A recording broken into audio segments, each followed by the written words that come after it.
ಸೂರಜ್ ರೇವಣ್ಣ ವಿರುದ್ಧ ಅಸಹಜ ಲೈಂಗಿಕ ದೌರ್ಜನ್ಯ ಪ್ರಕರಣಕ್ಕೆ ಸಂಬಂಧಪಟ್ಟಂತೆ ತನಿಖಾಧಿಕಾರಿಗಳನ್ನ ನೇಮಕ ಮಾಡಿ ರಾಜ್ಯ ಸರ್ಕಾರ ಈಗ ಆದೇಶವನ್ನು ಹೊರಡಿಸಿದೆ. ಎಂಎಲ್ಸಿ ಸೂರಜ್ ಪ್ರಕರಣದ ತನಿಖೆಗೆ ಬಿಕೆ ಸಿಂಗ್ ಅವರನ್ನ ನೇಮಕಗೊಳಿಸಲಾಗಿದೆ. ಸಿಐಡಿ ಆರ್ಥಿಕ ಅಪರಾಧಗಳ ವಿಭಾಗದ ಎಡಿಜಿಪಿ ಬಿಕೆ ಸಿಂಗ್ ಅವರನ್ನ ಈಗ ಈ ತನಿಖೆಗೆ ನೇಮಿಸಲಾಗಿದೆ. ಪ್ರಜ್ವಲ್ ರೇವಣ್ಣ ಪ್ರಕರಣದ ಹೊಣೆಯನ್ನು ಕೂಡ ಬಿಕೆ ಸಿಂಗ್ ಅವರೇ ಹೊತ್ತಿದ್ದಾರೆ. ಅವರಿಗೆ ಈಗ ಈ ಪ್ರಕರಣದ ಹೊಣೆಯನ್ನು ಕೂಡ ಹೊರಿಸಲಾಗಿದೆ. ಎಂಎಲ್ಸಿ ಸೂರಜ್ ಪ್ರಕರಣದ ತನಿಖೆಗೆ ಬಿಕೆ ಸಿಂಗ್ ಅವರನ್ನ ನೇಮಕ ಮಾಡಲಾಗಿದೆ. ಸಿಐಡಿ ಆರ್ಥಿಕ ಅಪರಾಧಗಳ ವಿಭಾಗದ ಎಡಿಜಿಪಿಯಾಗಿರುವಂತಹ ಬಿಕೆ ಸಿಂಗ್ ಅವರನ್ನ ಇದೀಗ ಈ ಪ್ರಕರಣದ ತನಿಖಾಧಿಕಾರಿಯಾಗಿ ನೇಮಕ ಮಾಡಲಾಗಿದೆ.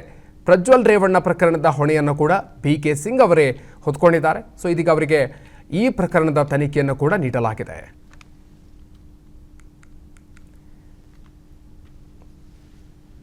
ಬನ್ನಿ ಬಗ್ಗೆ ಇನ್ನಷ್ಟು ಹೆಚ್ಚಿನ ಮಾಹಿತಿಯನ್ನ ನೀಡ್ತಾರೆ ನಮ್ಮ ಪ್ರತಿನಿಧಿ ಅಭಿಷೇಕ್ ಜೈಶಂಕರ್. ಇದೀಗ ನಮ್ಮ ಜೊತೆಗೆ ನೇರ ಸಂಪರ್ಕದಲ್ಲಿ ಜಾಯ್ನ್ ಆಗ್ತಿದ್ದಾರೆ. ಅಭಿಷೇಕ್, ಇದೀಗ ಪ್ರಜ್ವಲ್ ರೇವಣ್ಣ ಪ್ರಕರಣದ ಬಳಿಕ ಇದೀಗ ಸೂರಜ್ ರೇವಣ್ಣ ಪ್ರಕರಣವನ್ನು ಕೂಡ ಬಿಕೆ ಸಿಂಗ್ ಅವರಿಗೆ ಈಗ ವಹಿಸಲಾಗಿದೆ. ಸೊ ಯಾರ್ಯಾರಿದ್ದಾರೆ ಈ ಒಂದು ತನಿಖಾ ತಂಡದಲ್ಲಿ ಅಭಿಷೇಕ್?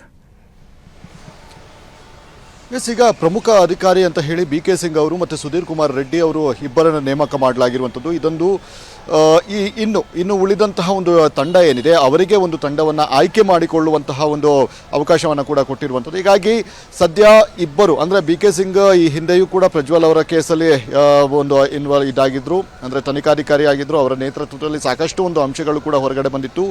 ಹಾಗೆ ಅವರಿಗೆ ಕಸ್ಟಡಿಗೆ ತೆಗೆದುಕೊಳ್ಳುವಂತಹ ಒಂದು ಕೆಲಸಗಳಲ್ಲೂ ಕೂಡ ಸಮರ್ಥರಾಗಿದ್ದರು. ಆದರೆ ಈಗ ಸದ್ಯ ಸೂರಜ್ ಅಂದರೆ ಸಹೋದರನ ಪ್ರಕರಣ ಕೂಡ ಇವರಿಗೆ ಬಂದಿರುವಂತಹ ಕಾರಣದಿಂದಾಗಿ ಸಂಪೂರ್ಣವಾದಂತಹ ಒಂದು ಪಾರದರ್ಶಕ ತನಿಖೆ ನಡೆಯುವಂತಹ ಸಾಧ್ಯತೆ ತೀರಾ ಹೆಚ್ಚಿದೆ ಅಂತ ಹೇಳ್ಬೋದಾಗಿದೆ. ಯಾಕಂದರೆ ಈಗಾಗಲೇ ಒಂದು ಪ್ರಕರಣದಲ್ಲಿ ಅವರು ಯಶಸ್ವಿ ಕೂಡ ಆಗಿದ್ದಾರೆ. ಅದೇ ರೀತಿಯಾಗಿ ಮತ್ತೊಂದು ಪ್ರಕರಣ ಏನಿದೆ ಅದರ ಸತ್ಯಾಸತ್ಯತೆ ಹೊರಗಡೆ ಬರಬೇಕಾಗಿದೆ. ಇಲ್ಲಿ ಕಂಪ್ಲೇಂಟ್ ಕೊಟ್ಟಂತಹ ವ್ಯಕ್ತಿಯನ್ನು ಕೂಡ ತೀವ್ರವಾಗಿ ವಿಚಾರಣೆಗೊಳಪಡಿಸಬೇಕಾದಂತಹ ಒಂದು ಅನಿವಾರ್ಯತೆ ಇದೆ. ಯಾಕಂದರೆ ಸಾಕಷ್ಟು ಒಂದು ಗಂಭೀರವಾದಂತಹ ಒಂದು ಪ್ರಕರಣ ಆಗಿದೆ ಇದು.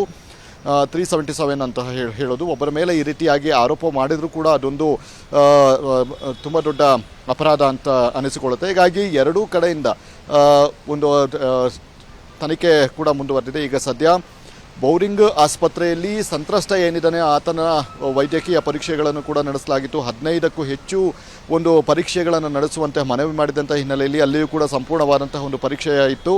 ನಂತರ ಇಲ್ಲಿಯವರೆಗೂ ಹೊಳೆನರಸೀಪುರ ಪೊಲೀಸರು ಕಲೆ ಹಾಕಿರುವಂತಹ ಮಾಹಿತಿಗಳೇನು ಅಂದರೆ ಸ್ಪಾಟ್ ಇನ್ವೆಸ್ಟಿಗೇಷನ್ ಆಗಿರಬಹುದು, ಅವರಿಗೆ ಸಿಕ್ಕಂತಹ ಒಂದಷ್ಟು ಎವಿಡೆನ್ಸ್ಗಳೇನಿದ್ದಾವೆ ಅದೆಲ್ಲವನ್ನು ಕೂಡ ಸಿಐಡಿ ಅಧಿಕಾರಿಗಳು ತಮ್ಮ ಒಂದು ಕಸ್ಟಡಿಗೆ ತೆಗೆದುಕೊಂಡು ತಮ್ಮ ಒಂದು ವಶಕ್ಕೆ ಪಡೆದುಕೊಳ್ಳಲಿದ್ದಾರೆ ಮುಂದೆ.